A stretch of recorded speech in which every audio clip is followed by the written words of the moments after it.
നമ്മൾ അടുത്ത ഭാഗത്തേക്ക് കിടക്കുകയാണ്. പ്രാണീശ്വരി പ്രാണദാത്രി പഞ്ചാശക്തിയുടെ രൂപിണി വിശൃംഖല വിവിക്തസ്ഥ വീരമാത വിയത്പ്രസവു.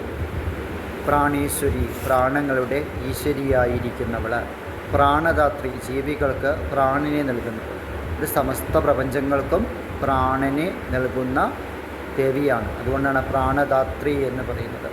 പഞ്ചാശത്പീഠരൂപിണി 51 അർച്ചനാപീഠങ്ങളോട് കൂടിയിരിക്കുന്നവൾ. വിശൃംഖല കർമാദി ശൃംഗങ്ങൾ കൊണ്ട് ബന്ധിക്കപ്പെടാത്തവൾ, യാതൊന്ന് ബന്ധനങ്ങളും ഏൽക്കാത്തവൾ. വിവിധസ്ഥ ഏകാന്തമായ ദിക്കിൽ സ്ഥിതി ചെയ്യുന്നവൾ, അതായത് ഏകാഗ്രചിത്തരായ യോഗികളുടെ ഹൃദയത്തിൽ സ്ഥിതി ചെയ്യുന്നവൾ എന്നും പറയും.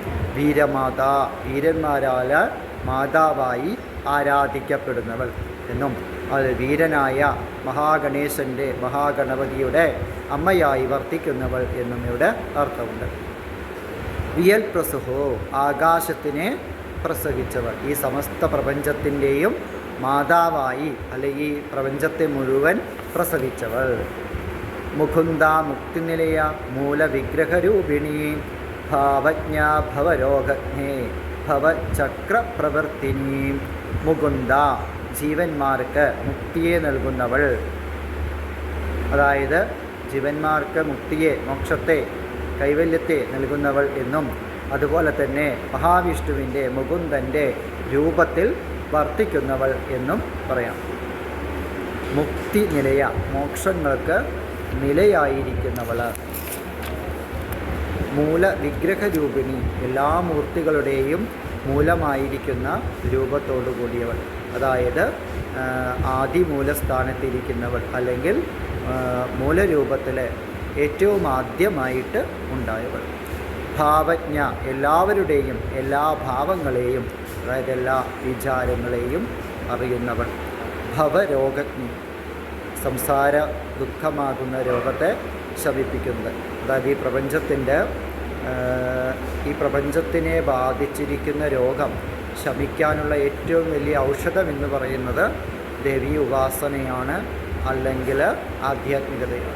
ഇത് രണ്ടും ഒന്ന് തന്നെയാണ്. അപ്പോൾ ആ രോഗത്തെ എന്തു ചെയ്യണം? ഇല്ലാതെയാക്കണം. ഭവചക്രപ്രവർത്തിനി സംസാരചക്രത്തെ പ്രവർത്തിപ്പിക്കുന്നവൾ. ഛന്ദസാര ശാസ്ത്രസാര മന്ത്രസാര തലോധരി ഉദാരകീർത്തിരുദ്ധാത്മവൈഭവാവർണരൂപിണി.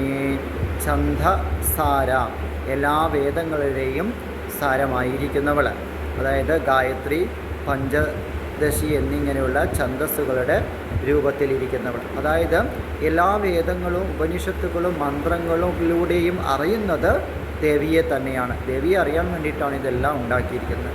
ശാസ്ത്രസാര വേദങ്ങൾക്കും മീമാംസാദികൾക്കും സാരമായി വർത്തിക്കുന്നവൾ. മന്ത്രസാര എല്ലാ മന്ത്രങ്ങളുടെയും സാരമായിരിക്കുന്നവൾ. തലോധരി കരതലം പോലെ കൃശമായി സമമായി ഇരിക്കുന്ന ഉദരത്തോട് കൂടിയവൾ. ഉദാരകീർത്തി മഹത്തരമായ കീർത്തിയോട് കൂടിയവൾ. ഉദ്ധാമ വൈഭവ അളവില്ലാത്ത വൈഭവത്തോട് കൂടിയവൾ. വർണ്ണരൂപിണി ആകാരാദി അക്ഷരങ്ങളുടെ രൂപത്തിൽ വർത്തിക്കുന്നവൾ.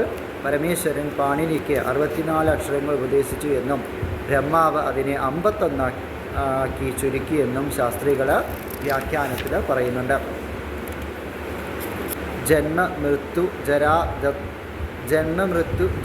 തത്ര ജനവിശ്രാന്തിദായിനി സർവോപനിഷഗുൽ പുഷ്ട ശാന്ത്യാതീതകലാത്മിക. ജന്മ മൃത്യു ജര തപ്ത ജനവിശ്രാന്തിദായിനി. ജനനം മരണം ജര എന്നിവരാൽ തപിച്ചുകൊണ്ടിരിക്കുന്ന ജനങ്ങൾക്ക് ശാന്തിയും സമാധാനവും നൽകുന്നവർ. അതായത് ജനനം മരണം തുടങ്ങിയ കാലത്തിൻ്റെ ചക്രത്തിൽ അല്ലെങ്കിൽ സംസാരത്തിൽ ഈ ജനനമരണാദിമാകുന്ന ഈ ചക്രത്തിൽ ജീവന്മാരിങ്ങനെ ഉഴന്നുകൊണ്ടേയിരിക്കുക, അല്ലെങ്കിൽ ജീവന്മാരിങ്ങനെ തപിച്ചുകൊണ്ടിരിക്കുക. അതിൽ നിന്ന് ആ ജീവന്മാരെയെല്ലാം മോക്ഷത്തിലേക്ക് നയിക്കുന്നവൾ. സർവോപനിഷ ദുൽഗുഷ്ട എല്ലാ ഉപനിഷത്തുക്കളാലും മുക്തകണ്ഠം ഉദ്ഘോഷിക്കപ്പെടുന്നവൾ. ശാന്ത്യാതീത കലാത്മിക ആകാശത്തിലിരിക്കുന്ന കലാസ്വരൂപിണിയായവൾ. ഗംഭീര ഗഗനാന്തസ്ഥ ഗർവിത ഗാനലോലുപ കൽപ്പനാരഹിത കാഷ്ട കാന്ത കാന്താർത്ഥ വിഗ്രഹ. ഗംഭീര അഗാധമായ ജ്ഞാനത്തോടു കൂടിയവള, മഹഗ്രതസ്വരൂപിണി, ഗണപതിയുടെ ഭയത്തെ ഇല്ലാതാക്കുന്നു. ഗംഭീര ഗഗനാന്തസ്ഥ ഗർവിത ഗാനലോലുപ കൽപ്പനാരഹിത കാഷ്ട കാന്ത കാന്താർത്ഥ വിഗ്രഹ. ഇനി ഗഗനാന്തസ്ഥ ഹൃദയാകാശത്തിൻ്റെ മധ്യഭാഗത്ത് സ്ഥിതി ചെയ്യുന്നവൾ, ഹൃദയമാകുന്ന ആകാശത്തിൻ്റെ മധ്യഭാഗത്ത് സ്ഥിതി ചെയ്യുന്നവൾ. ഗർവിത ഗർവോടു കൂടിയിരിക്കുന്നവൾ.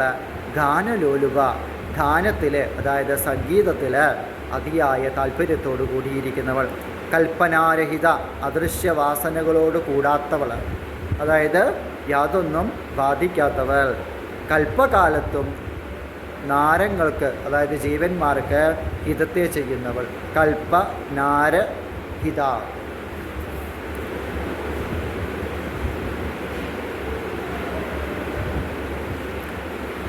ഇനി അതായത് പ്രളയകാലത്ത് എല്ലാ ജീവജാലങ്ങളെയും തൻ്റെ ഉദരത്തിൽ സംരക്ഷിക്കുന്നു എന്നർത്ഥം.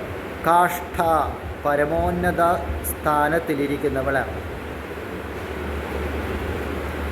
അകാന്ത പാപത്തിൻ്റെ അല്ലെങ്കിൽ ദുഃഖത്തെ, അതിൻ്റെ അന്തത്തെ ചെയ്യുന്നവൾ, അതായത് പാപമില്ലാതെയാക്കുന്നവൾ.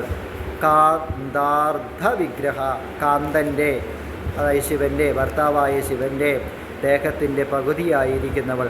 അതായത് ഇവിടെ അർദ്ധനാരീശ്വര സങ്കല്പത്തെയാണ് ഇവിടെ വ്യാഖ്യാനിക്കുന്നത്. അതായത് ശിവനില്ലെങ്കിൽ ശക്തിയില്ല, ശക്തിനില്ലെങ്കിൽ ശിവനുമില്ല. അത് സ്ത്രീയും പുരുഷനും ഈ പ്രപഞ്ചത്തിൻ്റെ പ്രധാനപ്പെട്ട ഭാഗങ്ങളാണ് എന്ന് വ്യാഖ്യാനിക്കുകയാണ്. അല്ലെങ്കിൽ പ്രധാനപ്പെട്ട സ്ത്രീയും പുരുഷനും ഈ പ്രപഞ്ചത്തിൻ്റെ ശിവനും ശിവശക്തി സംയോഗത്തെയാണ്, സർവം ശിവശക്തിമയമാണ് എന്ന് നമുക്ക് ഉൾക്കൊണ്ടുകൊണ്ട് അല്ലെങ്കിൽ നമുക്ക് പഠിപ്പിച്ചു തരികയാണ് ഇവിടെ ചെയ്യുന്നത്.